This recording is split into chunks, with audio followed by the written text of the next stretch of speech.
Tudo bom, pessoal? Meu nome é Fábio Perim, eu sou psicólogo e especialista em avaliação neuropsicológica. A minha formação foi em psicologia, eu sou mestre em neurociências e comportamento e fiz uma pós-graduação em neuropsicologia no Centro de Estudos Psicocirúrgicos, na divisão de psicologia do Hospital das Clínicas da USP. Além disso, eu sou professor de graduação há 20 anos e por 5 anos fui coordenador de curso. Nesse período eu tive a possibilidade de orientar centenas de alunos e de supervisionar centenas de estágios também. Colaborei com a formação de muitos profissionais.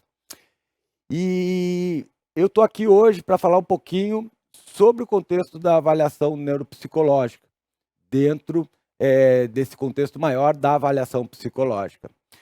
Mas eu gostaria de falar da avaliação neuropsicológica numa perspectiva um pouquinho diferente do que eu costumo falar na graduação e na pós-graduação. Saindo um pouquinho desse contexto acadêmico e abordar essa perspectiva da avaliação muito mais do ponto de vista da prática do profissional. Para isso, eu pretendo fazer algumas referências a algumas resoluções do CRP, né? Além disso, alguns elementos que surgem na própria prática da avaliação neuropsicológica, certo? E daí também fazer algumas referências aos aspectos teóricos. Mas antes da gente começar a falar especificamente desse contexto, a gente precisa fazer um preâmbulo para as pessoas que, de alguma forma, não estão totalmente... não conhecem adequadamente a avaliação, né? Então, a primeira coisa que a gente tem que pensar quando a gente fala em avaliação neuropsicológica é que nós estamos buscando informações sobre o funcionamento cognitivo do paciente em relação ao funcionamento neurológico, né? Então, o que a gente pretende sempre na avaliação é relacionar os dados cognitivos, comportamentais que nós conseguimos observar, esses dados que nós conseguimos coletar, com possíveis lesões ou alterações do funcionamento do sistema nervoso central. Nesse sentido, a ideia é a gente avaliar a estrutura cognitiva do paciente e ver as possibilidades de funcionamento, bem como as possibilidades de dar a esses pacientes recursos adaptativos ou de habilitação ou de reabilitação. Então, a gente tem que pensar que o contexto clínico da avaliação neuropsicológica deve ser orientada para responder algumas questões que são suscitadas dentro da demanda que surge para nós, bem como aspectos das necessidades do próprio paciente e dos seus familiares ou cuidadores. Então, quando a gente pensa no contexto da avaliação neuropsicológica, a gente tem que pensar em relação a quem está solicitando essa avaliação, responder algumas perguntas de quem está solicitando essa avaliação, mas também olhar para o contexto geral onde esses pacientes estão inseridos, quais os recursos que ele tem, sejam recursos físicos, econômicos, sociais, né, a rede de apoio que ele tem disponível, e conseguir responder às necessidades também desses contextos mais amplos, né? O processo de avaliação, de uma forma geral, ele vai estar orientado para intervenções, né? Então, a lógica da avaliação, ela está sempre ligada a o que nós vamos fazer para, de alguma forma, possibilitar, melhorar, recuperar e facilitar aspectos da vida desse paciente.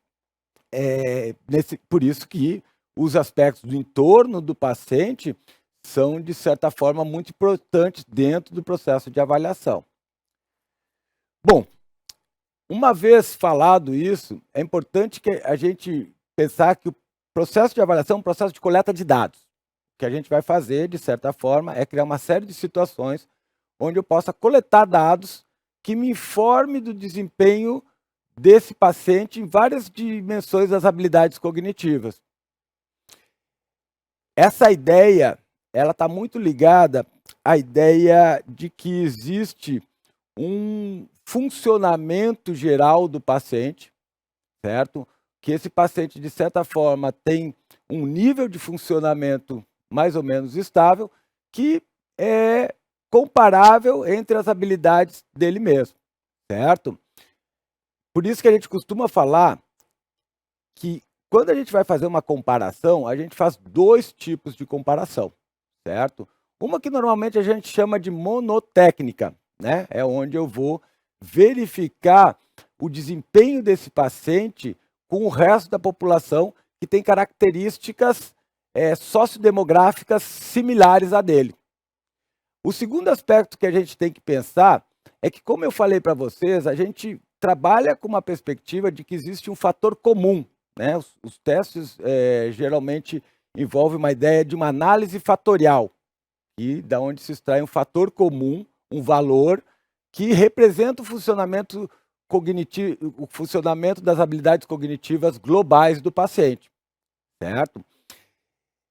Aí a gente faz um segundo tipo de comparação, que a gente costuma chamar de ideográfica, que é onde a gente vai ver quais são as habilidades que estão mais desenvolvidas ou menos desenvolvidas. Uma das coisas que a gente não pode esquecer, ou que a gente não pode tirar de mente, que todo processo de avaliação é um processo científico, com coletas de dados, análise de dados e, obviamente, aí um resultado, uma conclusão desse processo. Um outro aspecto que a gente também não pode deixar de lado é que a avaliação ela requer ter um bom conhecimento não só do funcionamento cognitivo do paciente, mas também da relação desse funcionamento cognitivo com estruturas do sistema nervoso central, né? Então, o conhecimento ele vai um pouquinho além do conhecimento sobre o processo de avaliação, mas para a capacidade de análise é necessário que a gente consiga correlacionar esses dados com o funcionamento do sistema nervoso central. Adicionalmente a isso, muitas questões podem influenciar o desempenho cognitivo do paciente, desde aspectos afetivos, certo? Até outros aspectos que podem envolver, por exemplo, uso de medicamentos, né? Então, um conhecimento básico de psicofarmacologia também se faz necessário para você entender se o resultado que você está vendo é efetivamente causado por uma lesão ou por uma alteração do funcionamento neurológico ou em função de uma droga terapêutica ou até de uma droga de abuso. Nesse sentido, a gente tem que pensar dentro do processo de avaliação neuropsicológica quais são os critérios técnicos que, de certa forma, nós temos que estar atentos durante o processo de avaliação. E aí eu queria chamar a atenção para vocês para a resolução do CFP do número 9 de 2018. Né? Essa avaliação que estabelece as diretrizes para a realização da avaliação psicológica no exercício profissional, certo? E vai regulamentar os sistemas de avaliação de testes psicológicos, conhecido como SATEPS. Uma das coisas importantes da gente olhar para essas resoluções é que essas resoluções, geralmente, ela tem um caráter técnico, né? E esse caráter técnico já nos ajuda, de certa forma, a entender o processo de avaliação e como que ele pode ser estruturado. Bom, se a gente for ler logo o primeiro artigo da avaliação, ele vai dizer assim, ó, a avaliação como estrutura de investigação de ferramenta psicológica composto por métodos, técnicas, instrumentos com o objetivo de prover informações e tomadas de decisões, né? Então, basicamente, ele diz que nós temos que usar na avaliação recursos técnicos ou ferramentas destinados a nos orientar na tomada de decisões. Então, essa ideia de dados sobre o funcionamento, ela deve estar organizada numa sequência de procedimentos que podem ser compostos por diferentes métodos, por exemplo, uma avaliação mais ecológica, né, quando você vai avaliar mais o ambiente, o funcionamento dentro do seu contexto ambiental do paciente, ou uma avaliação feita mais por relatos, ou por questionários, ou por inventários, e uma avaliação focada na psicometria, né? Uma avaliação focada efetivamente nos testes, certo? Então, a gente poderia separar, ou poderia pensar em diferentes técnicas, como, por exemplo, o uso de uma observação in loco, que pode ser usado no caso de crianças muito novas, bebês, antes dos 2 ou 3 anos, certo? Ou usando alguns instrumentos já estabelecidos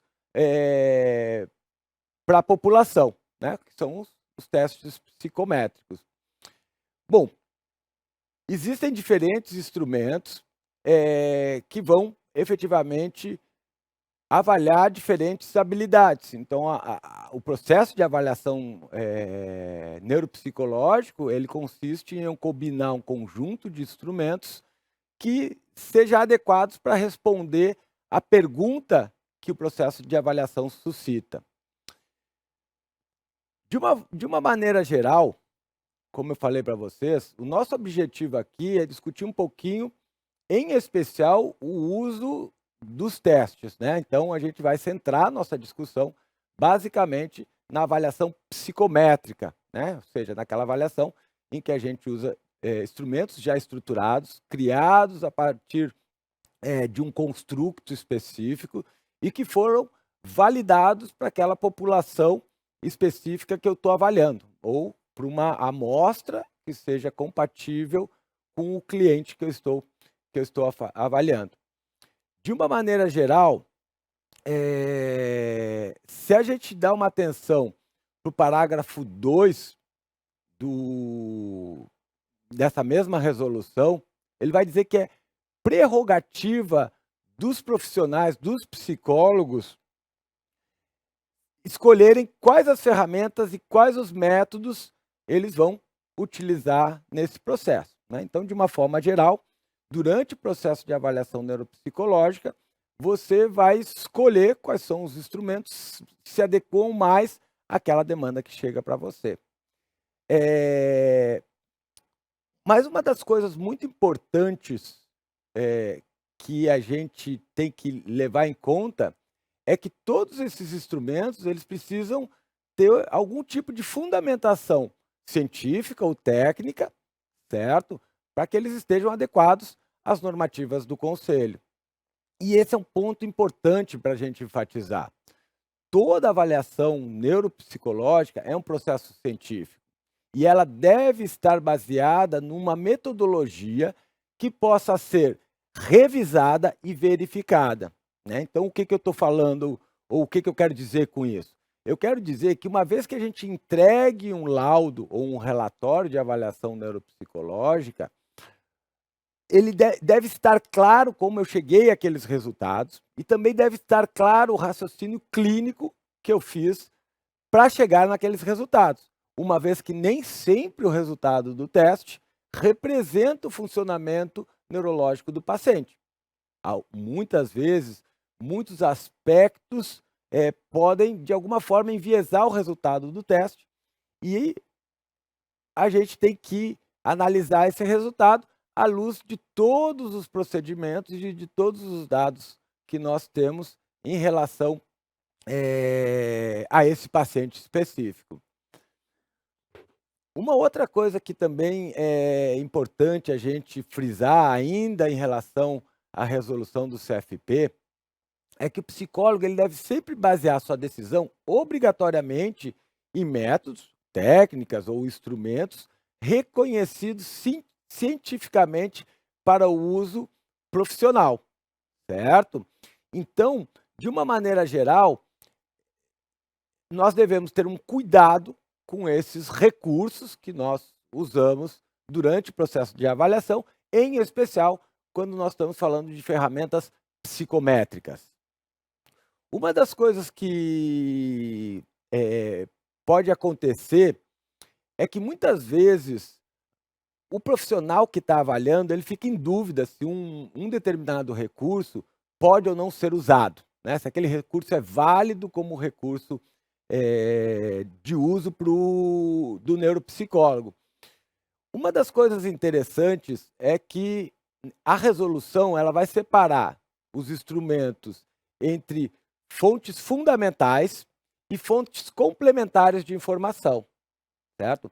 E ele vai considerar as fontes fundamentais todos aqueles testes, entrevistas, anamneses ou protocolos de registro que, de certa forma, constituem ferramentas específicas do trabalho profissional.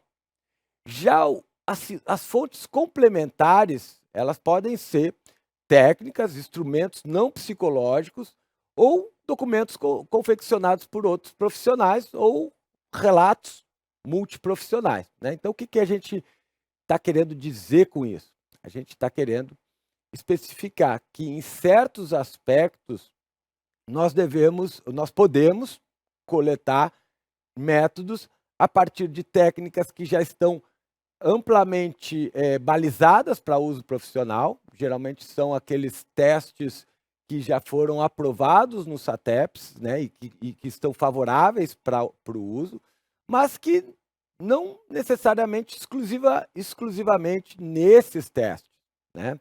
No contexto da avaliação neuropsicológica, não é incomum a gente ter ausência de alguns materiais, né? A gente tem uma dificuldade de material.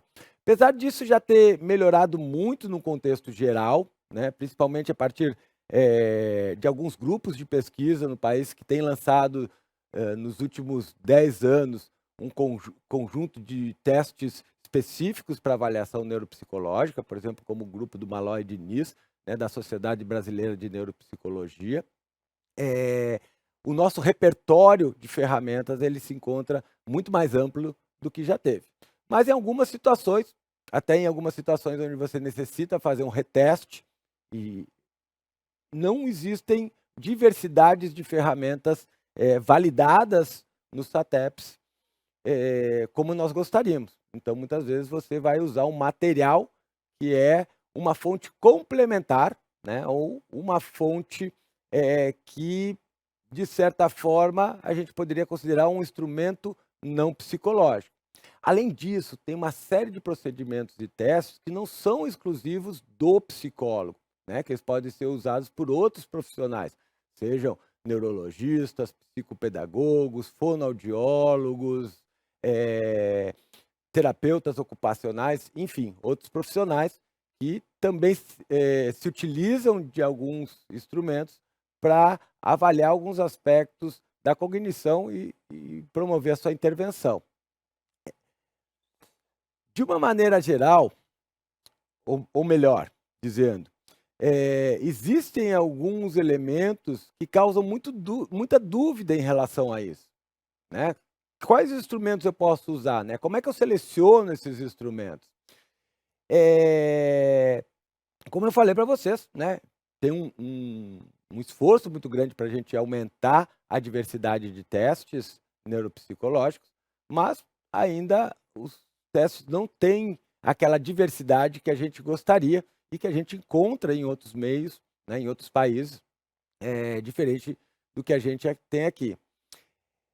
Nesse sentido, pode ser que para algumas habilidades ou falte uma ferramenta de avaliação ou a gente não tenha a ferramenta exatamente adequada. E isso muitas vezes, na minha prática profissional, seja supervisionando profissionais ou supervisionando estagiários, causa muita dúvida. Tá, mas eu posso usar essa ferramenta? Eu posso usar esse teste? Bom, pode, mas obviamente a gente tem que ter uma série de cuidados que permitam com que os dados desse teste tenham uma fidedignidade, ou seja, que eles sejam representativos daquilo que eu estou vendo, daquilo que eu estou medindo, né? De uma maneira geral, eu sempre digo assim, se você tem um teste que já foi avaliado pelo SATEPS, vamos usar esse teste. Por quê? Porque o SATEPS é um sistema, basicamente, que avalia a qualidade do teste, certo? Em função das suas características psicométricas e verifica essa fidedignidade.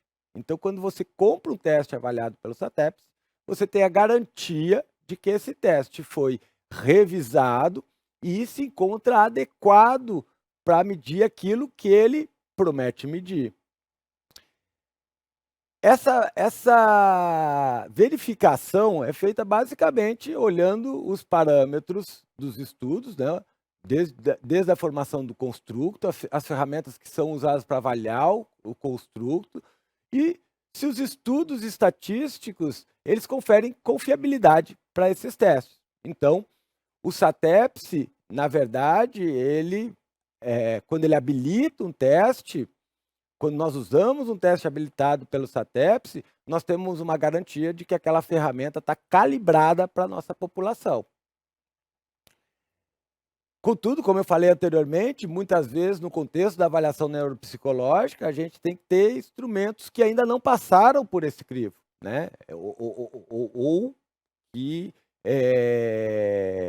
de alguma forma, ainda não estão prontos para o uso com essa segurança. Isso quer dizer que a gente não pode usar esses materiais? Bom, que nem eu falei anteriormente, a gente pode sim, certo? Mas, obviamente, nós temos que ter cuidados adicionais em relação a isso. Por quê? Porque uma vez que a gente usa um material que não foi balizado pelo SATEPS, nós não temos certeza se aqueles dados são compatíveis com as características do meu cliente ou do meu paciente, certo? Então, o que a gente geralmente faz numa situação dessas é tentar uma aproximação. Muitos manuais de neuropsicologia, em especial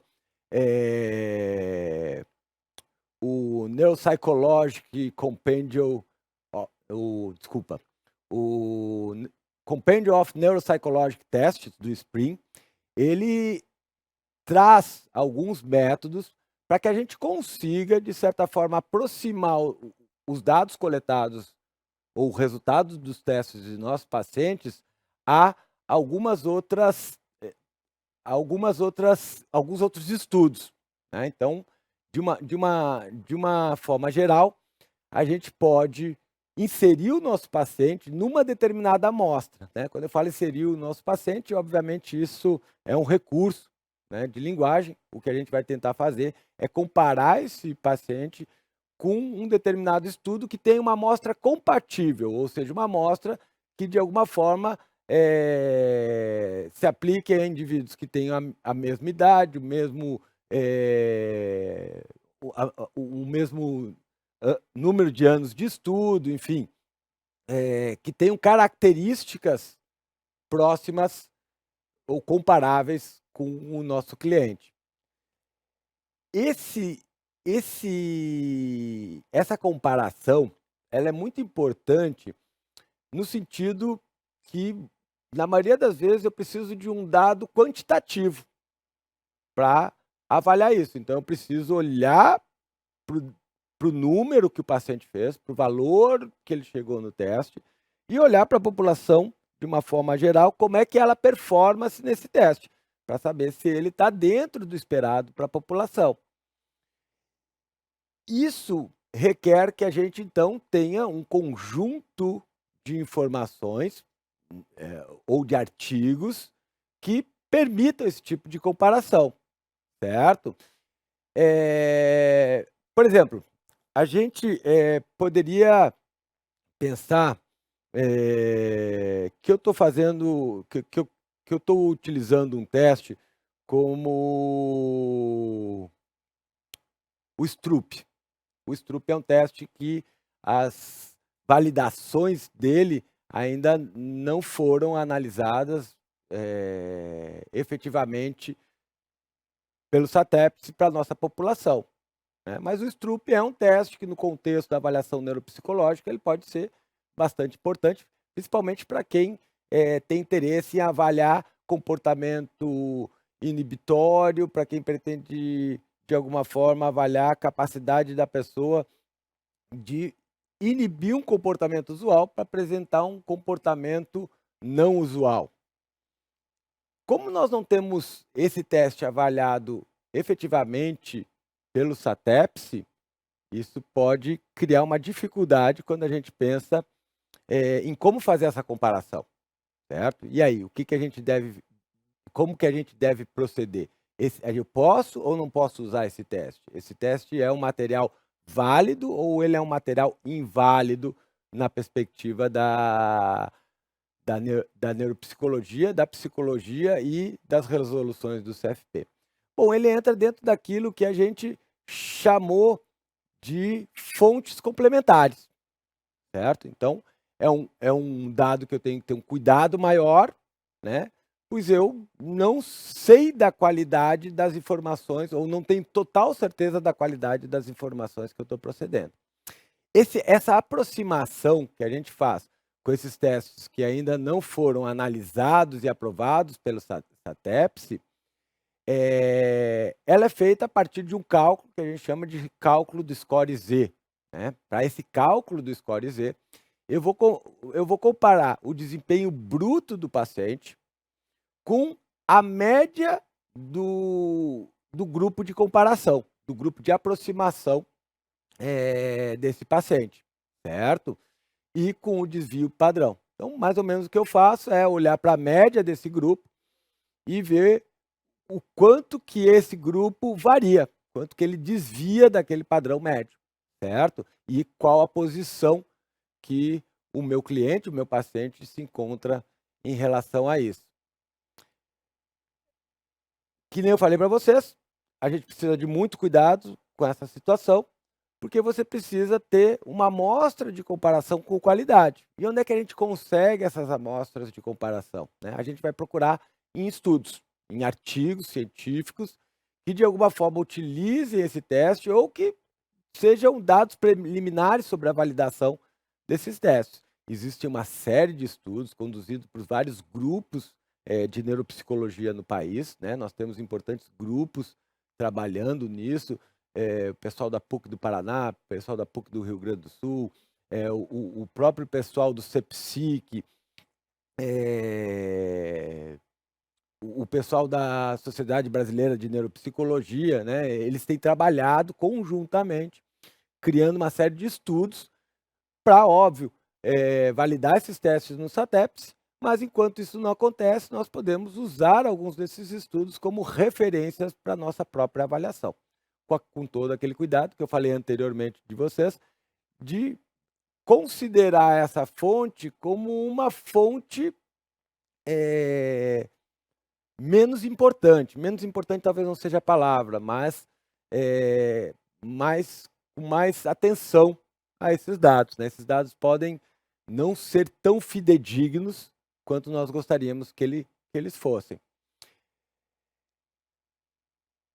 Ou seja, nesse caso, a análise dos dados, o cuidado com o instrumento deve ser muito maior, porque eu não tenho aquela garantia de que o material está efetivamente adequado para a população. Quando eu faço esse tipo de avaliação, obviamente eu também não vou usar o dado do teste isolado. Eu vou ter que olhar para esse resultado e ver se de alguma forma esse resultado é coerente com o que eu estou vendo nos demais testes ou nos demais processos de avaliação. Isso faz com que a gente, de certa forma, olhe para os testes não como um resultado em si, mas como uma indicação de um possível funcionamento neurocognitivo. Então, em resumo, pessoal, a gente pode pensar, não ter uma ferramenta que tenha sido balizada no nosso contexto pode ser um empecilho, mas principalmente se não existem estudos com as populações locais. Mas aí, que nem eu falei para vocês, é nesse sentido que os instrumentos configuram informações complementares, certo? Eles servem para que eu obtenha dados que nem sempre estão disponíveis naquele material que já está avaliado ou abalizado pelo CFP, certo? O uso ele deve ser sustentado por uma justificativa que vai estabelecer a necessidade da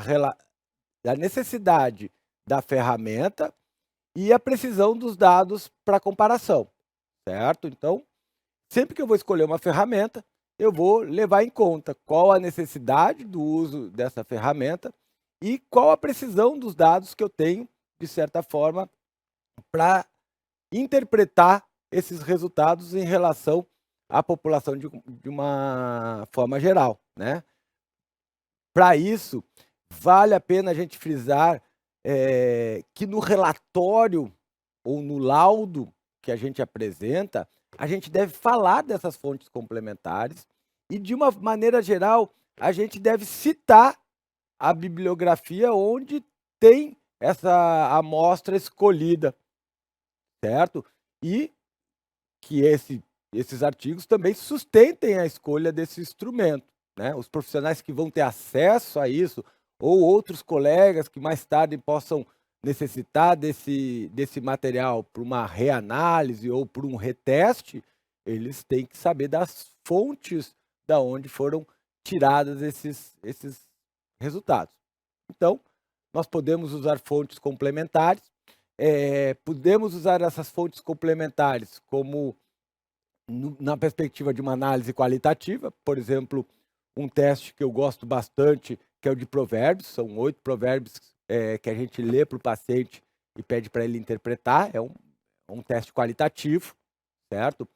Ou, que nem eu falei para vocês, o próprio Stroop, que é o teste mais quantitativo, certo? E que, portanto, ele deve estar fundamentado não só do ponto de vista da relação entre o que está sendo medido e a minha necessidade, bem como a população que eu estou usando de uma forma geral para comparar com o paciente. Vale a pena a gente frisar que no relatório ou no laudo, que a gente vai falar daqui um pouquinho, essas referências vão ser essenciais. Eu já falei isso, mas repito. Toda vez que eu uso uma amostra de comparação que em materiais que não estão validados no SATEPS ou que não são de uso exclusivo do psicólogo, eu devo referenciar a fonte dos dados que eu estou usando. A gente também tem que lembrar que os relatórios multiprofissionais ou relatórios técnicos, eles também são fontes importantes e complementares na nossa avaliação, certo? Os dados desses relatórios, dessas fontes de outros profissionais, eles devem ser analisados à luz dos resultados tanto psicométrico quanto de outras técnicas que eu use para coletar os dados do funcionamento cognitivo do paciente.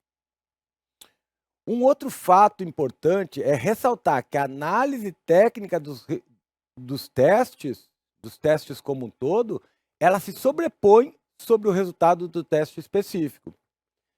Com isso, eu quero dizer que o resultado de um instrumento, por si só, tem pouca ou nenhuma propriedade preditiva. Ou seja, não é o resultado do teste que representa a capacidade ou o desempenho cognitivo do paciente, mas é a análise de todos esses instrumentos e protocolos e materiais de outros profissionais que analisados vão me ajudar a desenhar um perfil neuropsicológico do cliente. A análise conjunta dos resultados dos instrumentos, ela deve ser dinâmica e permitir relacionar as estruturas, os dados, os resultados cognitivos com as possíveis estruturas neurológicas impactadas. Com isso, a gente quer frisar que a análise é dinâmica na medida em que mostra a relação entre os resultados e as hipóteses diagnósticas e os resultados de outros exames que o paciente tenha feito. Nesse sentido, como eu falei anteriormente, o resultado por si só do teste ou da ferramenta, ele só vai fazer sentido quando a gente fala da análise total dessas ferramentas. De uma maneira geral, o neuropsicólogo ele vai tomar algumas decisões na medida do possível, pensando sobre as evidências que ele tem disponível e justificando essas evidências a partir do seu raciocínio técnico, certo? Então, resumindo o que eu falei até agora, a gente tem um conjunto de informações que isolados não falam por si. Eu preciso analisar esses conjuntos de forma dinâmica, relacionando os resultados entre si, de maneira a chegar ao resultado, mas também de poder justificar esse resultado a partir do meu raciocínio técnico. Uma das coisas interessantes em relação a isso é que em algumas situações você pode ter, por exemplo, o resultado de um teste que indica um prejuízo numa área cognitiva, mas que, na verdade, ele está refletindo o mau funcionamento de uma outra área. Então, vou dar um exemplo bem básico aqui. Eu posso ter um resultado baixo em compreensão verbal, né, num teste de compreensão verbal, mas, na verdade, esse resultado baixo do teste de compreensão verbal está refletindo uma dificuldade atencional do paciente durante o teste. Então, são alguns cuidados, isso, óbvio, uma situação mais simples, mais simplificada, né? Mas existe uma série de cuidados que a gente tem que ter nesse processo de análise. E, como eu falei anteriormente, a gente também tem que ter um raciocínio clínico do ponto de vista do funcionamento do sistema nervoso central. Não adianta só indicar o resultado, mas esse resultado, ele de alguma forma tem que apoiar algum tipo de hipótese de funcionamento ou de mau funcionamento do sistema nervoso central. Nesse sentido, a gente salienta que uma avaliação mais ampla, que envolva aspectos do contexto onde o cliente vive, as suas necessidades, a sua rede de apoio, a necessidade dos seus familiares ou outros cuidadores, elas também são essenciais nesse processo de análise, né? Uma vez que a gente responde a demanda inicial, né? A demanda que trouxe essas pessoas aqui, mas também a gente quer trazer informações que, de alguma forma, possam promover uma intervenção que seja favorável a esse contexto do paciente. Nesse sentido, ou melhor, pensando nesse sentido mais amplo, a gente tem um outro aspecto da avaliação neuropsicológica que nós temos que considerar com bastante cuidado, que é a comunicação dos dados, né? Então, como eu falei anteriormente, essa comunicação ela se faz pelo laudo. Acontece que o laudo é um documento escrito e que é destinado a quem solicitou isso. Então, a solicitação pode ser de um neurologista, de um geriatra, de um neuropediatra, da escola, de um outro colega psicólogo. A gente tem que escrever o documento visando a responder ou apresentar os dados para esse profissional ou para essa instituição que, de alguma forma, nos provocou a fazer essa avaliação. Mas, adicionalmente a isso, nós temos que considerar que o resultado da avaliação ele é importante não só para esses profissionais ou instituições que solicitaram a avaliação, mas também para o contexto social, para o contexto familiar, para o contexto, às vezes, laboral ou acadêmico do paciente. O relatório, ele tem que, de certa forma, estar adequado a quem vai ler ele. Então, o relatório que nós escrevemos, por exemplo, para um neurologista, pode ser muito diferente daquele relatório que eu vou escrever para uma escola. O relatório para o neurologista é muito mais informativo, certo? Apresentando o raciocínio técnico do neuropsicólogo. Quando a gente pensa na escola, por exemplo, a gente pensa num raciocínio que leva em conta principalmente propostas para adequar o ambiente acadêmico para aquele cliente, certo? Então ele é muito mais propositivo. Isso é importante a gente frisar, porque relatórios de avaliação neuropsicológica muitas vezes podem criar dificuldades, tanto interpretativa dos resultados, como no sentido de, tá, e agora? O que eu vou fazer? Certo?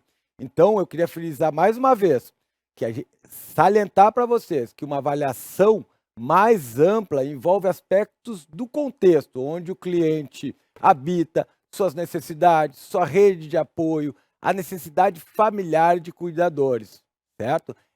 Bem como as demandas que possam surgir durante esse processo.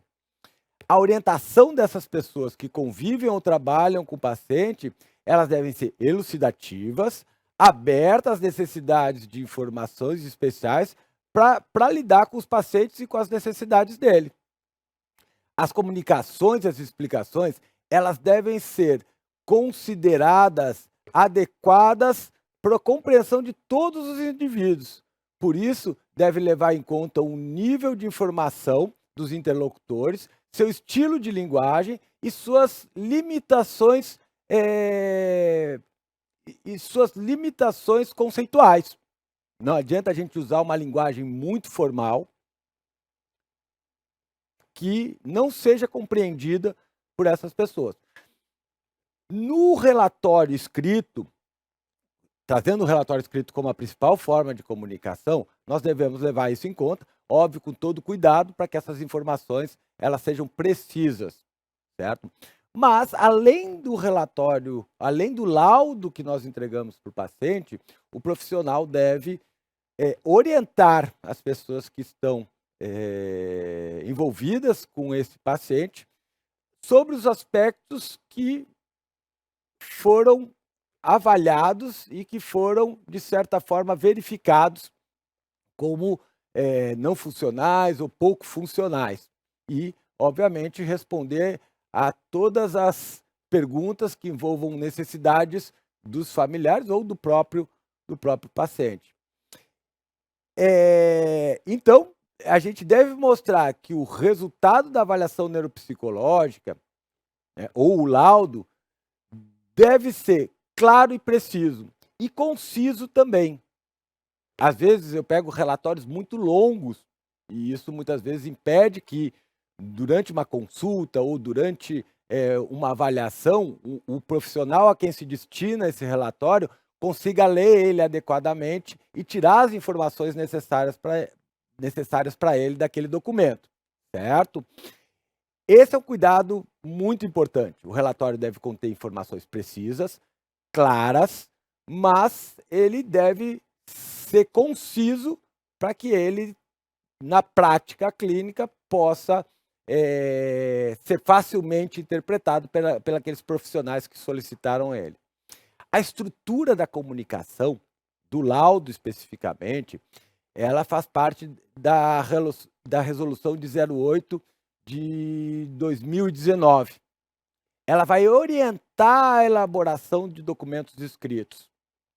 De uma maneira geral, nessa resolução, para nós, importa quando eles falam do laudo específico, certo? É no laudo que nós vamos fazer a comunicação dos resultados que nós encontramos do teste e que nós vamos explicar esses resultados a partir da nossa análise. De uma maneira geral, a resolução, ela diz assim, que todo psicólogo ele deve sistematizar os resultados e a análise do serviço que foi prestado para um grupo, para uma pessoa ou para uma instituição.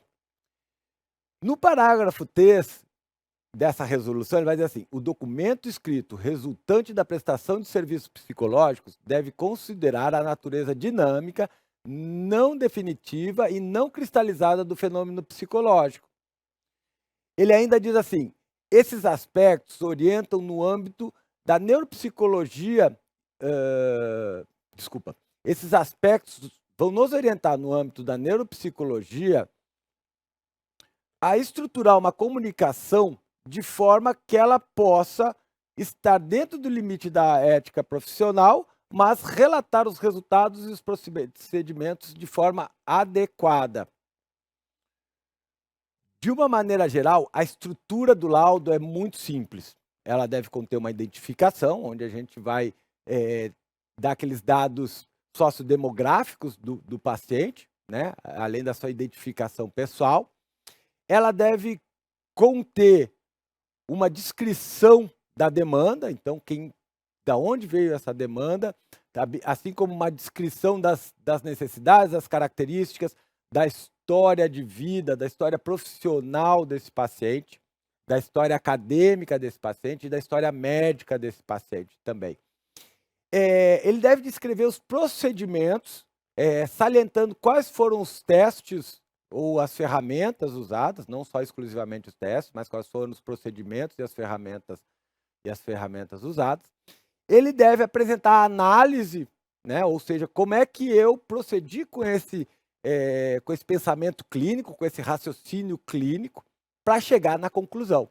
E na conclusão, então, eu boto um resumo do que eu achei, dos dados que eu achei, para que eles possam ser rapidamente identificados pelos profissionais que recebem esse laudo, né? Então, essas orientações ajudam a gente a estruturar não só o relatório, mas também podem ser um guia para a gente estruturar os nossos protocolos de avaliação, né? Quando eu falo em protocolos de avaliação, eu falo em determinados protocolos mais ou menos flexíveis, mas que eu tenho uma intimidade com as ferramentas para aplicá-los devidamente. As descrições de quais os itens que devem conter no relatório estão disponíveis na resolução, vocês podem achar eles na página do Conselho. E é importante que a gente lembre para vocês que essas resoluções elas são técnicas, ou seja, elas não são uma invenção tirada do nada. Elas partem do pressuposto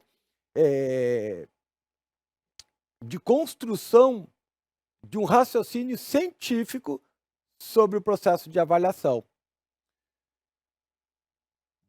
Ainda falando do relatório, é importante que a gente pense que é essencial descrever brevemente todas as etapas do processo de avaliação e, obviamente, dar uma ênfase aos instrumentos usados e, como eu falei anteriormente, aqueles instrumentos que são fontes complementares, principalmente quando essas fontes complementares são de dados quantitativos, comparativos, eles devem estar explicitados. Os demais profissionais devem saber de onde eu tirei aqueles números. Então, pessoal, para resumir, para encerrar esse vídeo, a avaliação neuropsicológica é um processo científico e deve basear suas decisões e suas análises em instrumentos que sejam cientificamente balizados. Por isso, a preferência por testes como fonte primárias, aqueles que já foram de alguma forma aprovados pelo SATEPS, mas a possibilidade também de usar instrumentos ou fontes adicionais de informação que não foram ou não fazem parte desse repertório exclusivo, de uso exclusivo do psicólogo. A avaliação neuropsicológica deve ser direcionada a responder à demanda, mas também deve olhar para o contexto mais amplo das necessidades do paciente e do entorno da rede de apoio desse paciente. Também devemos lembrar que a comunicação com com quem demandou a avaliação neuropsicológica, ou com as pessoas que fazem parte da rede de apoio, da rede social, da rede afetiva desses pacientes, precisa ser clara, concisa e precisa, certo? A gente precisa ter uma comunicação que esclareça as questões que demandaram a avaliação neuropsicológica e precisa sugerir propostas de intervenção ou pensar nas possíveis intervenções que podem ser feitas quando isso é necessário.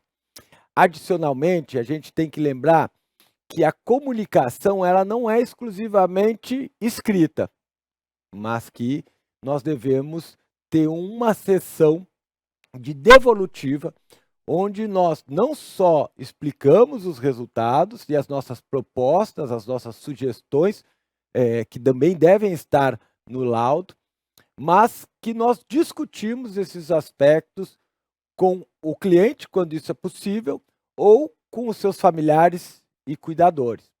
A avaliação neuropsicológica é um processo complexo que envolve conhecimentos em diversas áreas, em neurologia, neuroquímica, farmacologia, psicologia, psicometria, além de outros conhecimentos, e que possibilitem, de certa maneira, que os dados sejam úteis para os pacientes e para os profissionais que vão trabalhar com esses indivíduos futuramente. Acho que, de uma forma geral, a avaliação neuropsicológica, apesar de ser um processo que demanda um trabalho, eu ia dizer muito grande, mas um trabalho, digamos assim, muito cuidadoso, também é um trabalho que faz com que a gente fique muito mais atento a várias nuances que podem, de certa maneira, estar influenciando o desempenho cognitivo do paciente. Essa nossa capacidade de analisar o contexto geral dos resultados em função de outras informações ou de outras fontes de informação é que é o ouro da neuropsicologia. Os testes, eles são ferramentas importantíssimas, são fontes de informação primárias, eles nos ajudam a olhar para esse paciente em relação à população como um todo, mas eles não falam sozinhos. Quem fala é o neuropsicólogo e sua capacidade de análise, sua capacidade de síntese a partir das informações coletadas. Espero que a palestra tenha sido útil para vocês e estarei disponível para responder as perguntas de vocês.